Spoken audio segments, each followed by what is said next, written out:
उत्तराखंड के पहाड़ी क्षेत्रों में लगातार हो रही बारिश के चलते नदी नाले उफान पर है। रुद्रप्रयाग में अलकनंदा नदी ने विकराल रूप धारण कर लिया है। पिछले कई दिनों से नदी का जल स्तर लगातार बढ़ रहा है, जिससे घाट, रास्ते और किनारों की तमाम संरचनाएं अब जलमग्न हो चुकी है। सबसे चौंका देने वाला दृश्य रुद्रप्रयाग में उस समय देखने को मिला जब नदी किनारे स्थित भगवान शिव की विशाल मूर्ति पूरी तरह से जलमग्न हो गई थी। आज जल स्तर थोड़ा कम हुआ तो मूर्ति का केवल ऊपरी हिस्सा दिखाई दे रहा है। जानकारी के मुताबिक इस वक्त अलकनंदा नदी खतरे के निशान के बेहद करीब बह रही है और अपने मूल बहाव क्षेत्र के करीब 20 मीटर बाहर आ चुकी है। और खबर पर अधिक जानकारी के साथ संवाददाता प्रवीण रावत हमारे साथ जुड़ चुके हैं। प्रवीण, इस समय मौसम को लेकर क्या स्थिति है?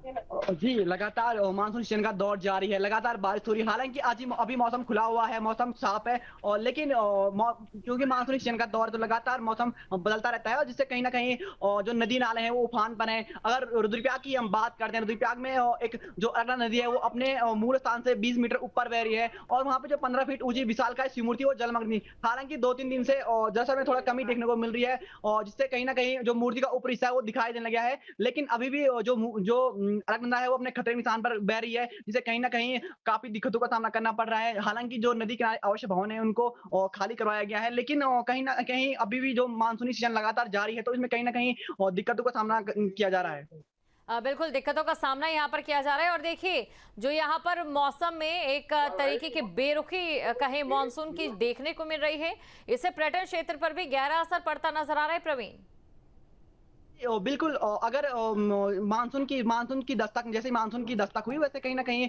जो पर्यटन क्षेत्र है उनमें पर्यटकों का आना भी कम हो गया है। और अगर बात हम केदारनाथ यात्रा की करते हैं, तो वहाँ पे भी मानसून सीजन की दस्तक है। केदारनाथ यात्रा में भारी गिरावट देखने को मिली है, और जिससे कहीं ना कहीं जो स्थानीय व्यवसायी हैं उनके व्यवसाय भी प्रभावित हो रहे हैं। और हालांकि शासन प्रशासन की ओर से केदारनाथ यात्रा को लेकर तमाम तैयारियां पूर्ण की गई थी। सुरक्षित पॉइंटों को चिन्हित किया गया था, डेंजर पॉइंटों पर फोर्स तैनात की गई थी। लेकिन जैसे ही मानसूनी सीजन शुरू हुआ, उसके होते ही श्रद्धालुओं की संख्या में भारी गिरावट देखने को मिली, और श्रद्धालु मानसून शुरू होते ही श्रद्धालु स्वयं से ही कम आने शुरू हो गए, जिससे कहीं ना कहीं जो स्थानीय व्यवसायी हैं उनका व्यवसाय चौपट हो रहा है। जो उन पर आय का एक संकट के बादल छा रहे हैं।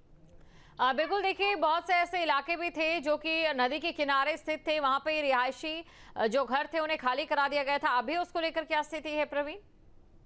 जी बिल्कुल, क्योंकि मानसून लगातार जारी है, मानसूनी सीजन लगातार जारी है, बारिश लगातार हो रही है। इसको लेकर जो शासन प्रशासन ने था, उन्होंने जो नदी इलाके का जो रिहायशी इलाके को खाली किया गया था। अभी भी वो खाली करवाया गया, उनको सुरक्षित स्थान पर ही शिफ्ट किया गया है। शासन प्रशासन लगातार जो आम जनमानस उनसे अपील कर रहा है कि जो नदी किनारे वाले इलाके हैं उनसे जाने बचे, और ताकि सुरक्षित रहें, और जो श्रद्धालु हैं, जो केदारनाथ धाम के और श्रद्धालु आने, वो मौसम का पूर्वानुमान जानकर ही यात्रा पर निकले।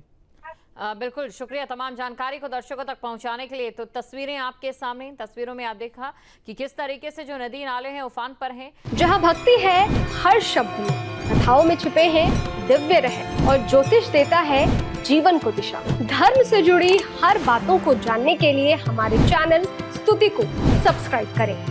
चैनल पर जाने के लिए इस लिंक पर क्लिक करें।